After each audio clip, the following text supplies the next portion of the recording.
Donc, mais oui, mais il a représenté valablement la République démocratique du Congo. Il a chanté comme un ange. Parce que lui, c'est déjà un ange. Quand il chante, c'est un ange qui chante pour un humain, pour des humains. Donc, il a chanté.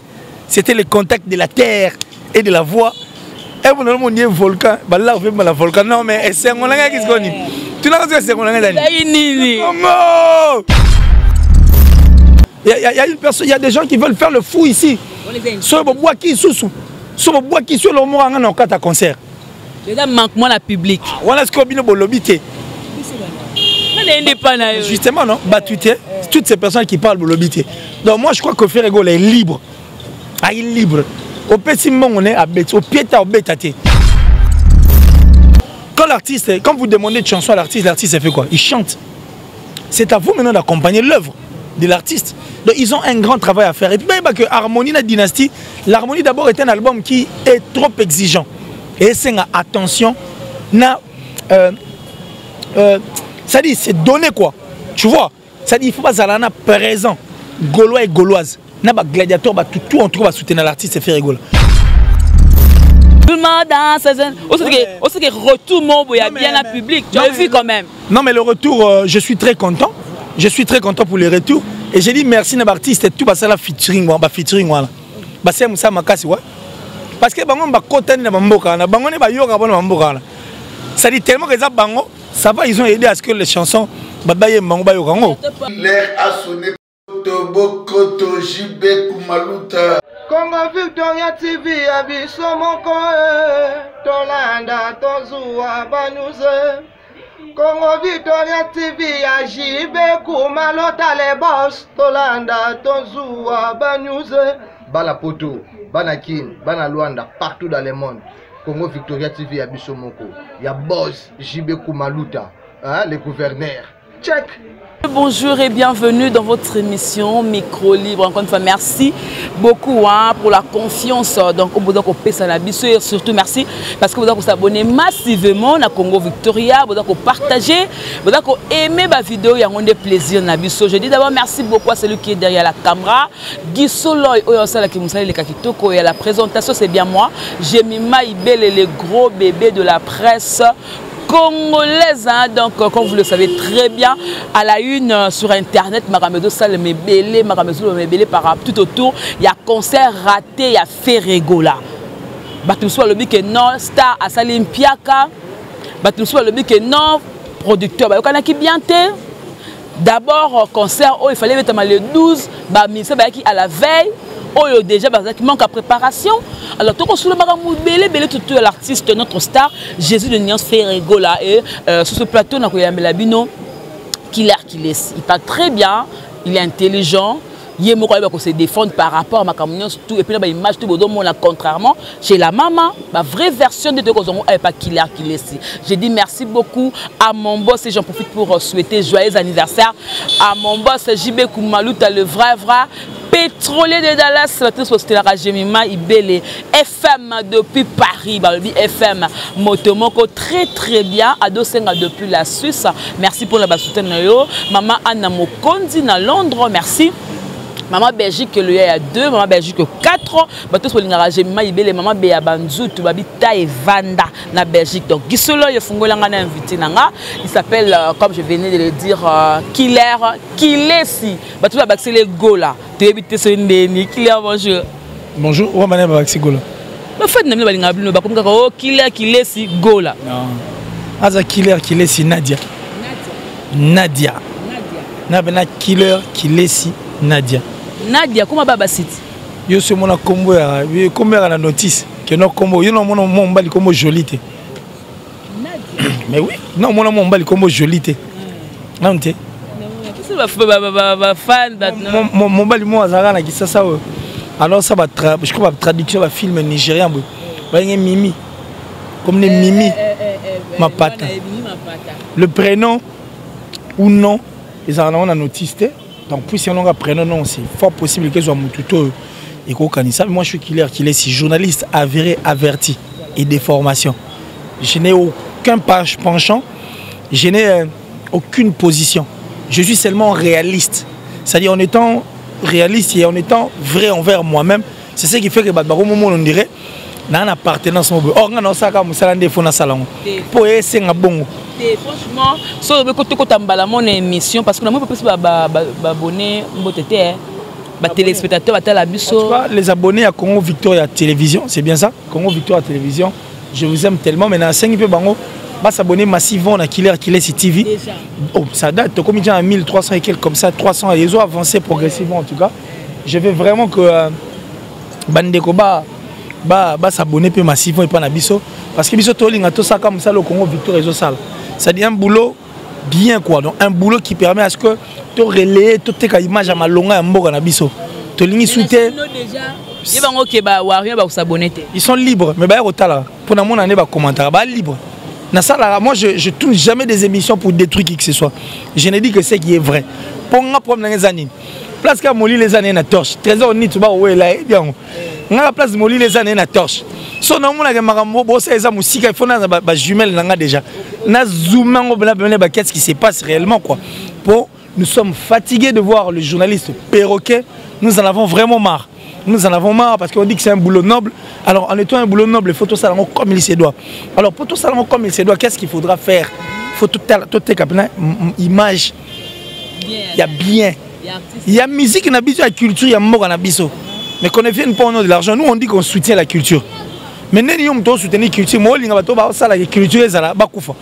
Bazalate pourquoi on monte ça kate obeta mutungu bakunda kufa. Non. Mais quand tu ne veux pas quand tu ne veux pas l'évolution de l'autre, c'est déjà tuer la personne. Il y a un ndoki. Ndoki ya vi nanga ezayo. Siko ya vi nanga ezayo chérie nde ba fali. Siko parti mo zalaka tanze mo linga fort. Ndoki azaka moto azaka na maseke na mukila te. Oh, eza moto azolinga programme ninga te, bien ninga te. Mais quand tu ne fais pas le bien de l'autre, tu es sorcier. Alors, ces sorciers là qui ne veulent pas du bien des autres, ne vont pas au boy. Et on te le dit que la sorcellerie n'est pas un travail d'équipe. Si tu veux être sorcier, sois sorcier yomoro. Quand tu es sorcier, tu veux associer, non, on ne veut pas de ça. C'est dans ce sens-là quoi. Voilà, merci. Alors moi, beaucoup. Merci comme ça rapidement à ma maman chérie, en tout cas, maman Julien Diabobissemi depuis les États-Unis. J'ai dit merci à maman Mavechon, Moutetele à Solo. Et la plus suspecte en tout cas, la plus discrète de son pays, Datichou. Merci pour tout, merci infiniment. Je dis merci à mon vieux Giannis Tachunga pour tout Bangamouchuri de Suisse-Irlande, le gourou du temple. Merci à la top modèle, la plus sexy en tout cas de son pays. Salut de là où tu te trouves. Merci à Eliane Porsche, merci infiniment. Merci à Césarine, la Gauloise, merci infiniment.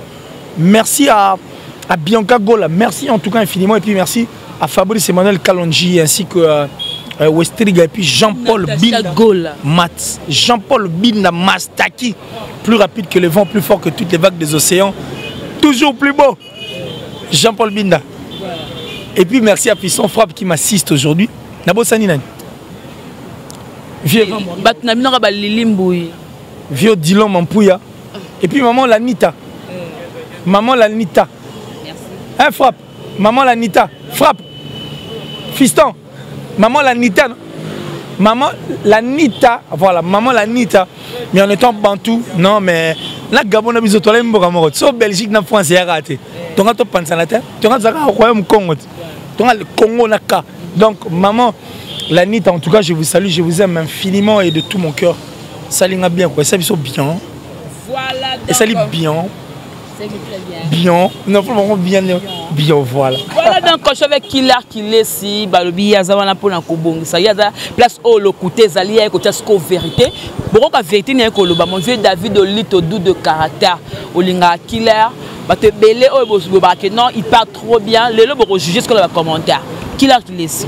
D'abord tu vas dans un concert à les 12. Oh il fallait faire rigoler quelque chose se produire.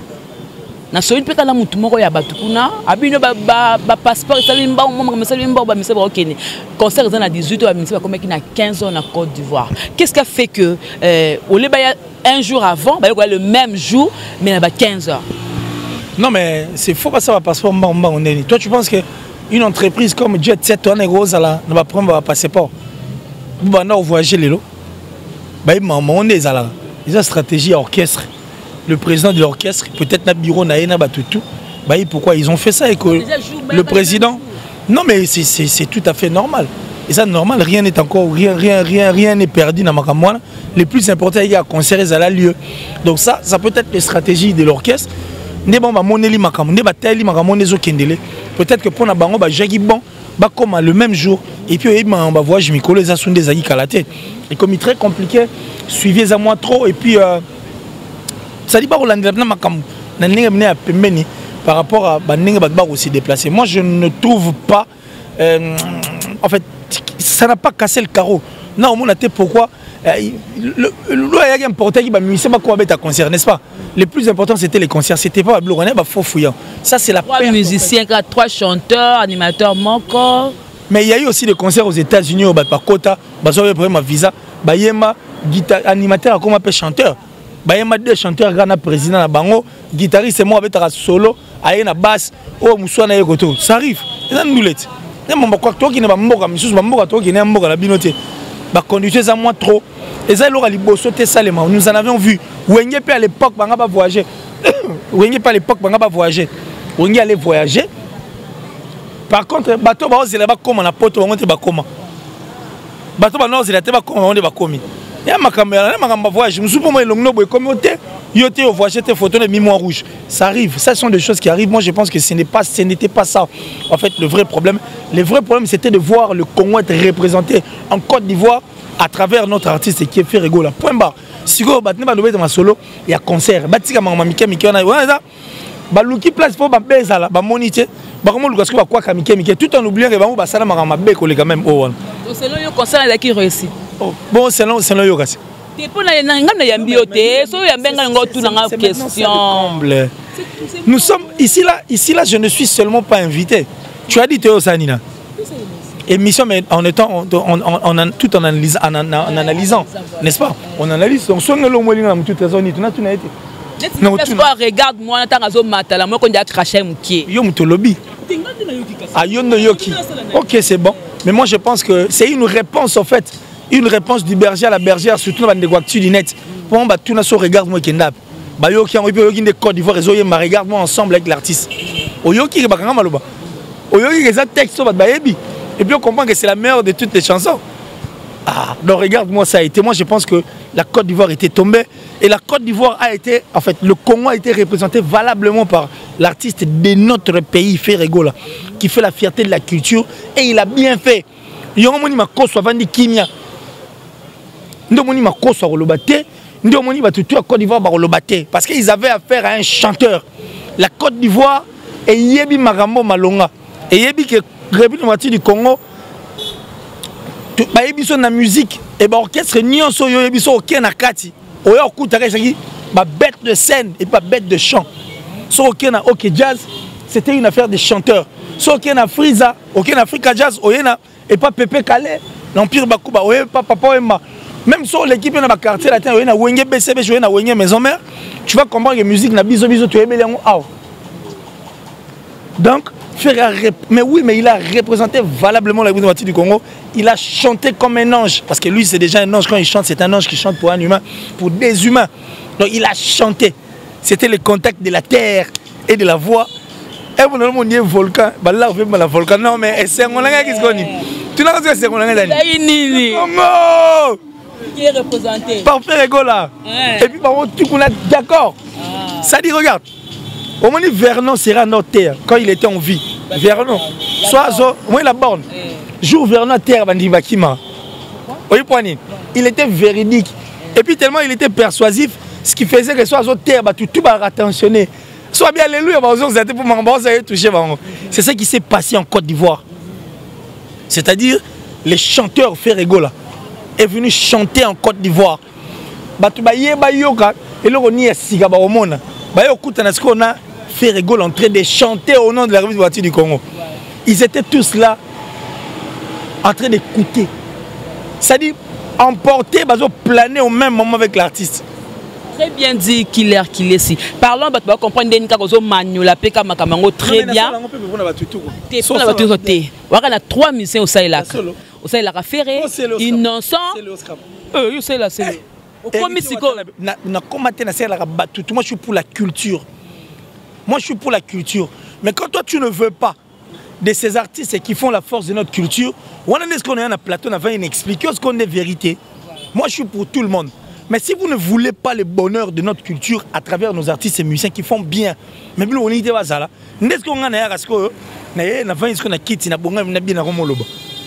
Moi, je l'ai fait pour tout le monde. Alors, pour tout le monde. Déjà faire rigoler depuis à Kinshasa, tant que Côte d'Ivoire a livré 2 concerts. Vrai ou faux? Non, mais c'est vrai. Voilà. Donc c'est que Sola qui est déjà bien un producteur qu'on a 2 concerts. Mais qu'est-ce qui a fait que le premier concert est réussi, mais deuxième raté, et puis tout le monde a photo, vidéo disant que la place est vide, et puis ça les a mené par rapport à la place où les 12. Il y a une raison au EPC. Le coup, là, on a aux informations sur l'équation. Qu'est-ce qui était la base? Il y a que non, le lot concert année raté. On dit, soyez batou. Parce que je suis na libandi. Au moins, je suis libandi. Mais justement, il y a un peu bon, toi qui as une astuce, il y a un concert, il y a un billet, bakati. Bon, toi qui as une astuce, surtout que l'astuce, on a fait rigoler, ne sera pas la première personne. Le grand prêtre Jay-Z, l'américain, grand prêtre Jay-Z. A auto ça tout, a un concert, il billet était comme à Katina, habité concert exact. Nabino, grand prêtre Jay-Z, de la méga super méga hyper star. Nous les pena que non, billet était comme habité. Na obeta te pas billet te kamité wana Jay-Z a obeta nous les jours ba moné ba sali tourner na moi sina ba billet te kami ya betiango donc surtout que na astuce wana faire amuta liboso te ka Jay-Z pas oh mais bon Jay-Z muninga non comme muninga mais non mais je t'ai cité le nom de Jay-Z pour te donner l'exemple non d'une méga superstar ya le ba beto ma solo ba nzamba musique ba tengelo ko nzambe moro. Ouais, mais ça m'a plein, mais ça m'a concert, mais ça m'a tambola. Mais américain en plus, ouais, bête la musique n'est comme un ratia, ça référence va te belé. À 4 concerts na yepo, bah billet te kamité. À combien plus forte raison faire rigoler la roca tango c'est un artiste émission, to ken on astuce wana. Bon surtout on astuce muso yo lingi, on aspect au tozao. Piaka batu bayete. Non mais ceux qui en piaka na répondre déjà non. Ceux qui en piaka na répondre. Si les gens estiment que ça pour en piaka, n'appelle cet exemple à Jay-Z. Et puis il n'y a pas que Jay-Z, il y a beaucoup d'Américains qui l'ont fait. À moi, je n'ai pas la tournée, je billet été kamité, Guy Soloy. À moi, nous les nés attendus, je billet été kamité dans Robert Tata Kati. Il n'y a pas que Jay-Z, il y a beaucoup de gens. Non, il avait peur. C'est comme si papa pas de problème. Restons là. Il n'y a pas de problème. Restons ici. Surtout si on appelle cet exemple à Jay-Z, ça tombe. Tu es non aspect. Ferrego n'est pas un producteur. Il est libre de faire ce qu'il veut. Ceux qui ici, Makambo a Sengité. C'est un artiste. Il a quitté Kinshasa pour la Côte d'Ivoire. À Kenabanabatu. Il est parti pour lui faire un concert. Banabatu, il faut pas dans la place à Oulala. Il faut pas dans il faut pas dans la moelle l'eau qui ça. Sur Abet à concert, il y a Ophélie. Bah conditions à réunité. Il arrête. Non mais le cachet de l'artiste. Le cachet de l'artiste, le respect n'a pas. Ils n'ont pas respecté en fait le contrat. L'artiste ne peut pas jouer. Surtout qu'on a astuce sur eux. Confier l'homme idée. À Zouambon, on a à Matali le podium. À Banindou, la Côte d'Ivoire. Mais le fait qu'il y ait un producteur qui va filmer concert. Et à mon avis, filmer concert, confier à Kita, à Kata concert. Où est le problème? Tout est-ce que ça va? Non. Non, mais il y a des fous ici qui veulent faire. Il n'y a téléphone, non. Il n'y a pas de problème. La télé va pas tout exaté. Moningai. Ngai, ceux qui n'ont pas likambo. Et. Maintenant, je demande aux images où on a non. Est-ce que ça va? Non, on a concert, il y a. Toi et moi, nous sommes ici à Kinshasa. Toi, tu es journaliste comme moi.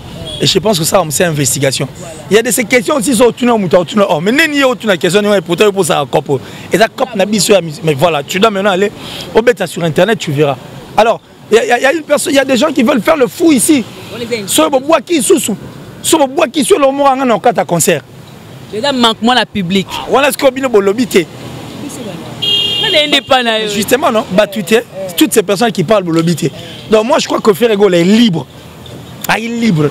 Au petit moment, on est à Bête, au pied à Bête. C'est pas pour rien. Il y a quand même eu une résolution. Je pense que le 20, quand on a Salouana, mais concert Ezali, les Ivoiriens ont encore envie. Non, mais non, pas seulement de faire de la rue du Congo, parce que la musique n'a pas besoin on dirait, comme ça, on coupé, décalé. Notre musique, tu es bien en haut, nandenge ya ko yemba. Donc, YB carré. Yembande, Betande, Binande à la dernière position. Vous comprenez? Binande est à la dernière position, mais ko yemba na ko beta. Mais ko yemba moudière à liboso. Toi, tu penses que non, on peut tout le monde binisse, concert, bande bande ko binisse, à robinate. Fayemba, Madilu système, Fayemba, Pepe Kale, Fayemba.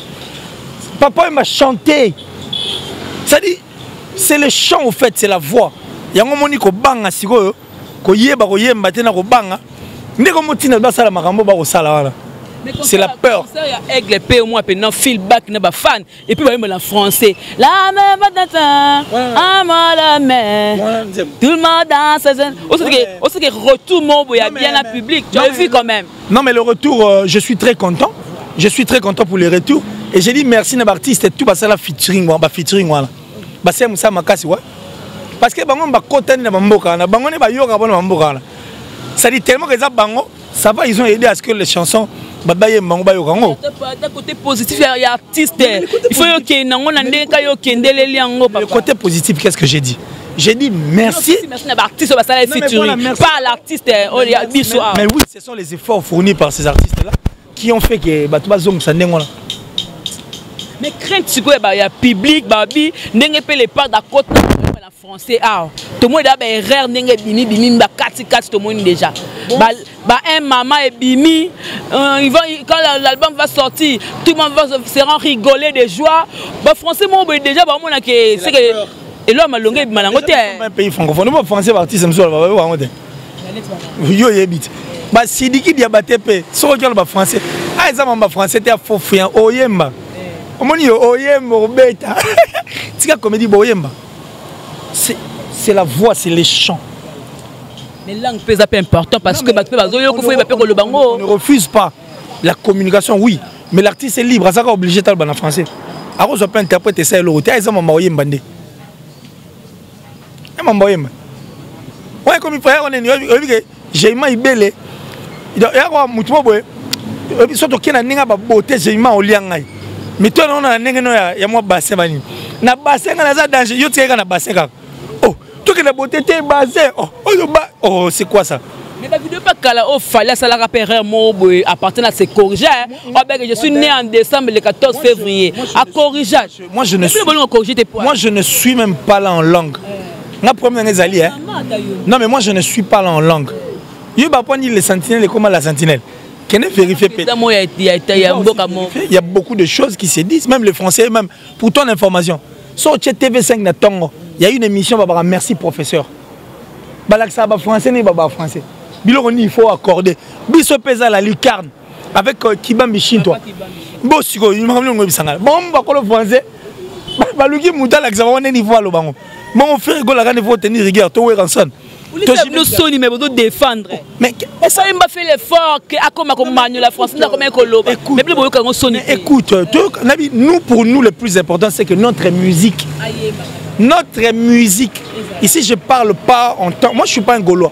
Tu es Gaulois. Je ne le suis pas. Non, tu es Gaulois. Je dis à haute voix et puis tu es menacé ici parce que tu es Gaulois. Ils sont libres pour avoir la vérité. Que ces gens-là ne pensaient pas que Batulora Bissot aurait pour défendre les artistes et musiciens. Ils n'ont pas cru pour analyser puis défendre bien sûr. Et puis dire des choses qui sont vraies. Moi je ne suis pas un Gaulois, je l'ai dit à haute voix. Et je l'ai toujours dit. Tu peux aller vérifier dans la liste des Gaulois, tu ne me verras pas. Sur cette liste-là, je n'ai jamais été. Et je ne le serai pas. Moi je ne suis qu'un réaliste et je suis vrai. Je suis conscient de ce que j'ai fait. Je sais ce que je veux. Je sais ce que je cherche. Pour moi, c'est que vive la musique de la République du Congo. Quand c'est le Congo qui gagne, point barre. Je l'ai répété en haut et puis je crois que la dernière fois, moi, va demander au Gaulois, va me faire un concert à faire, une répétition. Moi je suis partout, dans un artiste, tout. Dans ta liste à voyage à Côte d'Ivoire, aux Alaindes, ni malgré qu'on quitte. Bon, on a liste, il y a voyage, il y a Inosbi pour Lubumbashi, on a Zaginde. Pour ça là-bas, il faut pas récompenser. Non, parce que récompenser quand même. Non. La récompense, il y a voyage. Parce que je suis en train de faire un travail vrai. Et qu'il faut un journaliste qui est vrai. Soto keba kene pour nos informations na oyanango. C'est comme ça. Il est qu'il laisse sur la par rapport à l'interview Bayamba qui fait rigoler d'abord. Bayamba qui est là. Attends un peu. Alobi makamo bemi balé onga la simbi. Ya liboso alobi que yena fali ba collaborer tant bazala consommer maintenant ba style moroté a benga fali aza UPA. Fali musique abetaka na za UPA.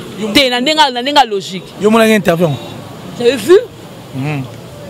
Bon, moi j'ai pas vu, je vais pas commenter là-dessus. Natala on a nous Natal en commentant. Et là on alobi que ti le azala kala kata wenge musique à maison mère. Expliquez-moi ça. Mais il est dans cet esprit, il est dans wenge. Il peut être partout, il veut. Alors, on a libre. Bon, on a mis en disponibilité si on a la carte de la thème. Moi, bon, ma bête, quand c'est faire équipe 10 ans, ça. Non, mais il y a des affaires, les Gaulois, les Gaulois. Ah, non. Votre artiste a la chose. Il a le toit, il a la puissance, il a la force. C'est-à-dire, mais on ne peut pas s'en passer de son nom. On ne peut pas s'en passer. Même quand on devient international, on a toujours besoin de faire rigoler pour lier son nom à Marambo au sale. Ça fait un temps, hein? Ça fait un temps, vous parlez de faire rigoler, mais la musique, tu n'as pas regardé notre longo, générique et bétia, et le côté 4 mobiles. Bon, j'arrive, non? Tu ne peux pas parler du concert homme acoustique. C'est depuis le début de l'année 2020. Et puis, tu as imagine Instagram et poser problème. Les gens veulent tous s'identifier. Moi, je vois mal. Moi, les internationaux. Moi, bateau na calculateur. Na tela ka bango te na yoka ngapena ko na nenga solo. Na tela ka bango te na yoka ka bango te na kipa ka bango te na kente. Na bino na tela ka te. C'est ce que j'ai dit. Moi, les personnes que je ne calcule pas, les personnes ce n'est pas moi. Na côté la té, na tout na raté, il y a solo peine na tout na raté. Et puis tout na mais fingi on a mis tel mais je ne connais pas, j'ai pas le temps sur ça. C'est comme ça Moutfa s'est comporté. Quand on s'est dit qu'on est international, que biso toi danger to leki, o biso rumba ka biso mtebeta en Afrique momba. To bo même que Kofi Olomide Ali. Qui avait dit ça? On avance. Tobo c'est même que Jiba Zalara, Oueranson et tous ces gens. Donc, c'est pour dire quoi? Les personnes au bino calcularaté, je trouve ça ridicule que vous êtes international, mais bon, là, on a mis un local. Au bino, vous estimez que c'est local. Mais comment vous relire comme on a vu pas? Comment vous avez fait ça? Parler que le cas déjà à niveau. Or, Dadju, Davido, Jay-Z, allez vous battre, Jay-Z, Davido. Botika biso ba Kofi na biso, botika biso ba Jimé na biso, botika biso ba Ora na biso, botika biso ba Ferré, botika biso ba Inosbi, ba héritier ba Fabregas. Parce que biso ton biso local. Là où il faut aller faire la guerre, c'est là-bas. Bimis album na yo, Dadju auto mis album. Kene bundana nino, bundana ba Sidiki Diabaté, bundana bango po a place de exaté. Osuma ce que place na mona on liboma yango na siko. On va comparer muta local na international. Mais pourquoi il faut toujours parler de la période? Bon, muto bino botuna atuna ngam la binote. Est-ce que yo zala? Mais en habité. Biso na kuna fallait la la maman bébé la tiango ça ka lande la ki. Biso to mesana ba Kofi na biso. Kofi na biso c'est la biso ba featuring na Yagena Diamond. Akebe ta biso ba concert à Tanzanie. Mais les internationaux là non. Non. C'est la moindre des choses. Donc papa chéri à la musique. Au moins toi je ne te calcule pas. Na alobaraté. Tu crois que les parts de calcul à égleté? Mais il y en a bien. Selon qui est. C'est ce que je suis en train de te dire ici. C'est ce que moi je suis en train de te dire ici. Na ebisio que biso na biso. Quand on est international, il faut aller là-bas. Mais moi je vois mal qu'on est international. Mais oh les gars, mais qu'est-ce qui se passe? Qu'est-ce qui se passe? C'est de là où moi je trouve et pas un monde absurde. Il y en a bien et qui vivent la musique. Quand ce sont des Congolais artistes et Congolais qui font bien pour mon pays, j'ai dit merci, bravo et je dois soutenir. Mais quand il y a maintenant un sorcier qui veut que la sorcellerie soit un travail d'équipe, alinga associé à Ndoki Mususu po basala ki Ndoki na bango. Ah, ne place ziko ngapena ya mabe à les torches, na ba jumelle eye. Réaction qu'il a bon chroniqueur par rapport à acte honnête qu'il est honnête musicien ya Congo, OK na boîte de numéro boy, au lieu que DJ beta musique na yo, a beta musique à l'autre. Pour na les sabotage Réaction. C'est pour la force. Ah, c'est une force aussi, hein, dans mon pays quoi. Musique artiste c'est une concurrent no kaka. Ba côté ta mutu mususu. Héritier atabo. Et ça est l'autre. Tu as un complexe quand tu es en yo quand tu mettre Gims dans concert à Côte d'Ivoire à Matalo maman il pouvait dire ça aurait pour le bango tu célébrer l'autre. Avec complexe. Oh, il y a bien quoi pour le battre et on célébrer l'autre. Malobien parce que c'est ça le professionnalisme. Quand on est professionnel on comprend tout, on trouve normal. Et pour moi c'est aussi je dirais que c'est aussi une bonne chose quoi. Je suis maintenant convaincu que l'Afrique et la musique nabiso. Pour comment on peut ça l'impression on dirait Afrique mon musique est bête arabe mort congolais mort. Or ba Kofi Bali. Papa tala leti Kofi na Guinée na biso musique yango ni musique na bino musique ni musique na biso to beta kat musique ni nkazi bon rumbo to beta ka yo ngote omoni Kofi le mitanga comme na Guinée na yoka somo Kofi le comme na Tanzanie il a été reçu comme un dieu. Imagine de kuna appelé comme double king le double king bango ba benga double king Kofi le maître de double demeure le pharaon suprême double king Kofi le de Quadra. Tane ba na Guinée, regarde ce qu'il a fait na Tanzanie. Et puis Tane va être concert, c'est une fierté. Et puis quand demona ke ya fali pe na Benin. Ouais mais attends. Musique na biso ka. Musique na biso. Si on a ce jour on a sepelé fort pour comprendre oh non tu tiens c'est faire non mettre la Cameroun. C'est que ba kosa ka biso. Faire rigola, on est là encore. C'est que ba kosa ka biso. C'est que ba kosa ka biso ba faire ba za inaperçu té.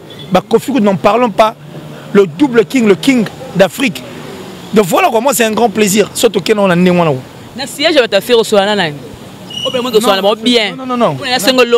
Non, non, non. Non, Solana Moutouté. Je même faire lui-même. Une fois, na imone Instagram, na Moutoumta Tchanga Kuna Sukinani, je sais pas trop. C'est un frère là. Na Solana Moutouté, na siège. Je t'ai dit que moi là, ma bonne on a Pembeta. Oh. Ma bonne on a Pembe. Soyez peut-être le journaliste Fiston Frappe à Solana Ngai. Bon, Tracy peut-être. Tracy aussi. Tracy, on a déjà depuis JDK à l'époque. Mais bon, on a Pembe. Donc, Fiston Frappe a joué sa ferrée.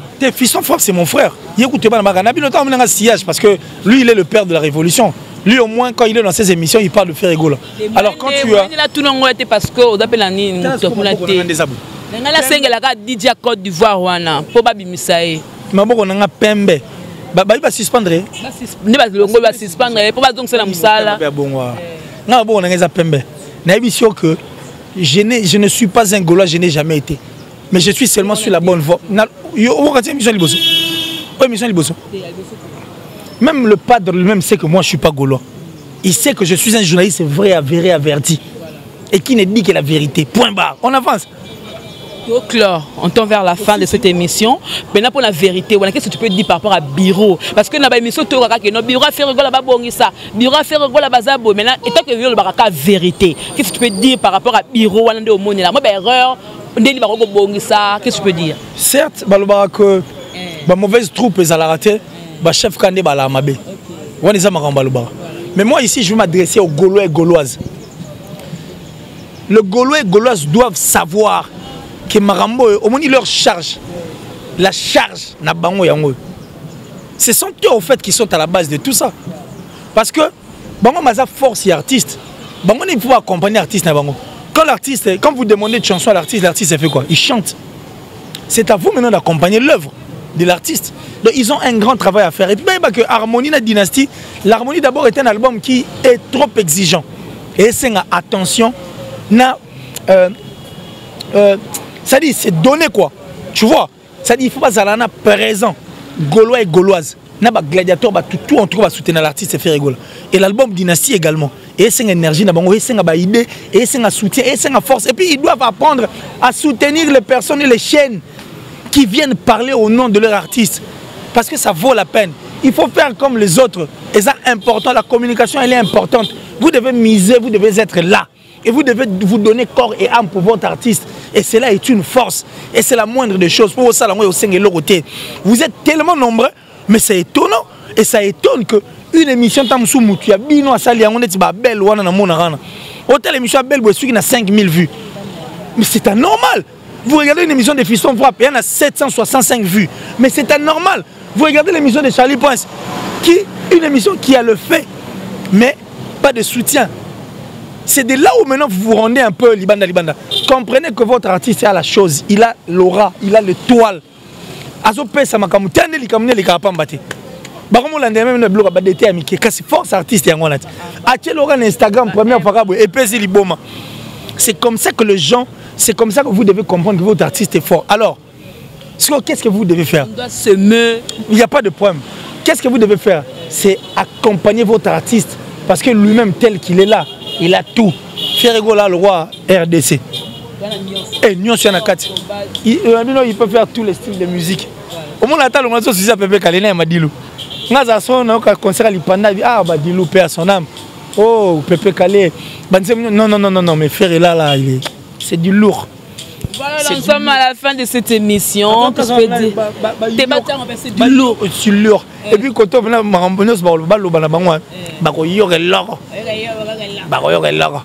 mais la sorcellerie n'est pas un travail d'équipe. Si tu es sorcier ou sorcière, Zalando Kiyomoko, quoi sorcier batute? Hein? Quoi sorcier batute? Des sorciers. Des sorciers. La culture n'a pas de tête. Bandoki. Comme vraiment la souka, qu'est-ce que tu peux dire? Résumé. Non, c'est pour rire. Résumé, je suis très content que vive la musique congolaise. Tous nos artistes, c'est Balibanda, Malonga. Donc, coup de chapeau, quoi. Bravo, Nabatutu. Bravo à Kofi Olomide Quadra Kouraman. C'est-à-dire le maître de double demeure, le pharaon suprême. Merci pour tout ce que vous faites pour la musique congolaise. Et puis, Kofi Olomide Tassali qui n'a compris que toi, artiste, c'est mon tas qui n'a pas plaisir balobara. Pour qu'on fasse un arrêt, mais tel qu'on va battre un record. Et puis on sentit calme côté. Ligne de vêtements. Et je crois que Kofi n'a pas comme on y a. Au moins le moment est pessime en Cambois. Vous comprenez? Donc papa chéri, rien que une chanson qui va annoncer l'album et puis si l'album. Faire rigolo, rien que un concert est raté pour des raisons qui sont très normales. Et puis si l'élément matière. C'est une mission. Donc, laisse ça venir Internet. Non. Quand il nous a avion Mali. À côté de Nzemba, best. Mali, il y a Balinga, il y a Bazala. Ça fait un syndicat, ce syndicat. Ça a un succès. Et puis, quand on a Chevrolet, Corvée, Zokota, ces appartements à niveau.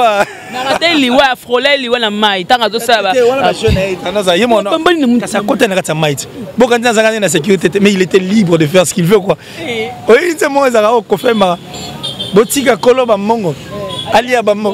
est libre à sa musique, il est à succès, à l'aise, à déranger, à déranger. À Québec, à un village natal.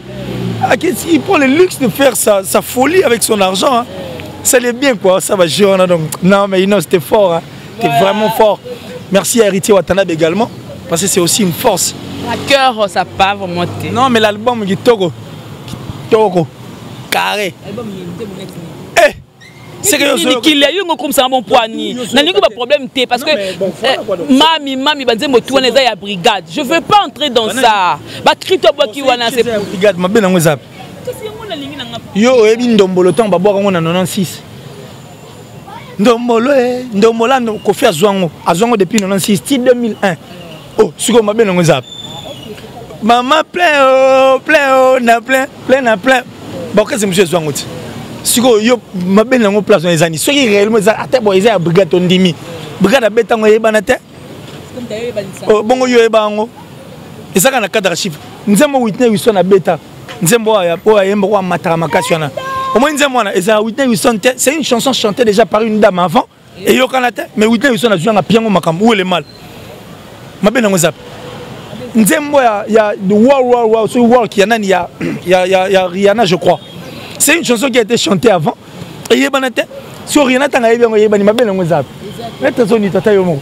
Mutaje lo kono pesa za na valeur te. Après c'est valeur. Mabe, yalo ka lupango neza vide boye mutu ya tongi. Pour ceux qui vide bako tengo 10 000. Même ta tienda ko mo boya valeur à 35 000. Na 10 000 bako mo à 60 000. On a compris pourquoi tu as des problèmes comme ba comme nous soko ta te na yo comprendre lelo. On a ndeni. Que non bandal ba côté soko maraté ou suka kasavubu. Na kota bandal eza bandal bandal ba kester. Ta ba kester bazana bandal wana. Bandal wenge wana. Ta ba mari po bana ba wenge na bandal wana. Bandal ya mutu te. Oh, il y a Moutouté, pendant les commune, il y a capitale Kinshasa. Et ça, la fierté à RDC, point barre. On avance. Sigo. Nin. C'est comme la soukate, hein? Vrai ou faux, kaka? Ferregola ne faisait pas partie de l'équipe, il y a Wenge 4x4. Non, ça, ce sont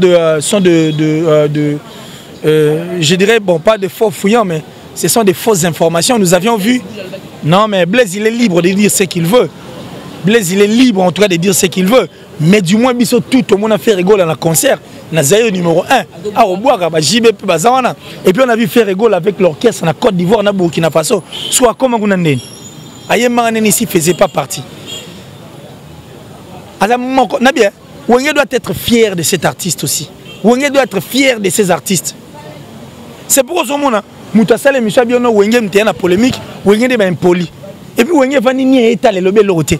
Aussi longtemps que c'est un artiste de notre orchestre qui enviait cet orchestre, qui dit des propos pareils à la télévision. Et puis Wenge est là, calme, en train de regarder. Bref. Remercier, merci Léa. Mais ce que faire, c'est que Marambo. D'ailleurs, Marie, ma caisse, à ce moment, ma camounaye, il pas problème. Non, mais c'est méchant. Hein. La sorcellerie n'est pas un travail d'équipe. Si tu es sorcier, c'est là que tu moro. Et puis, si tu es sorcier, tu es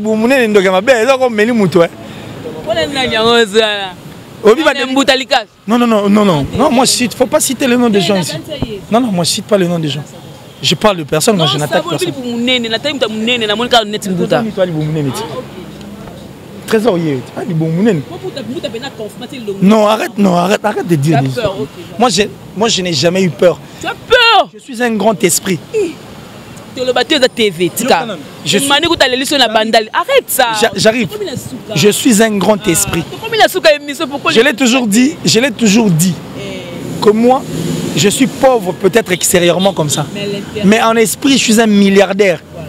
Alors moi, je n'ai jamais eu peur. La peur, c'est pour le faible, au fait. Hein, donc tout celui qui craint de souffrir, souffre déjà de ce qu'il craint. Alors moi, je n'ai jamais eu peur de quoi que ce soit. Mais tous en ont en tout cas, merci comme ça à Trésor Nitou. Bah ouais, là, Kams Massiani, le séminariste. Judoboy, Jigal Fiele. Big up à toi, mon frère. Mon vieux Gianni Sitanchunga Poutubanga Mouchouri de Suisse-Irlande, le gourou du temps plein. Merci comme ça, Eliane Porsche. Merci infiniment. Merci à Césarine la Gauloise. Merci à Bianca Gola. Merci à Fabrice Emmanuel Kalonji. Merci à Westerega. Jean-Paul Binda Mastaki, plus rapide que les vents, plus fort que toutes les vagues des océans, toujours plus beau. Jean-Paul Binda Mastaki. Maman m'avait chungou, tété la ya solo. Et la top modèle la plus sexy, la plus belle de son pays, de sa ville. Merci à toi. Merci à tout balinga Akiler qui laisse. Yo tanga comme yo so mutatanga yo fo la plus sexy, la plus belle, mais comment tu y habité? Personne n'aime yo so mona moi si amutu alinga te batanga comme na TV. Mais non, mais jamais ne kendele na vitesse en malilo moi si na bi o mbal na le killer alingi te batanga comme na TV. Tu es sur Zalatin? Mais ça numéro. Donc ça dit tout balinga Akiler qui laisse, je vous aime vraiment. Et puis le plus 243 89 526 54 54 plus 243 89 526 54 54 sur le bengi qui est sur WhatsApp et tout. La sorcellerie n'est pas un travail d'équipe. Si tu veux être sorcier, sois sorcier au moro. Mais mon inzete est quoi? Et ça la makele le golega zamba et zobota. Merci. Voilà dans Nayoki. Et bana, fallait sur et ça on habite. Ça fait mal aussi, soyez aventurez-moi à côté de Zamba.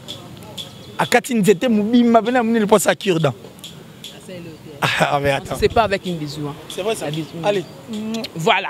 Donc, n'a évité quoi. Voilà. Voilà donc, c'était avec Killer qui laisse. Je crois que vous avez eu la matière. Vous avez eu la matière et ça, là, que vous avez commenté. L'air a sonné.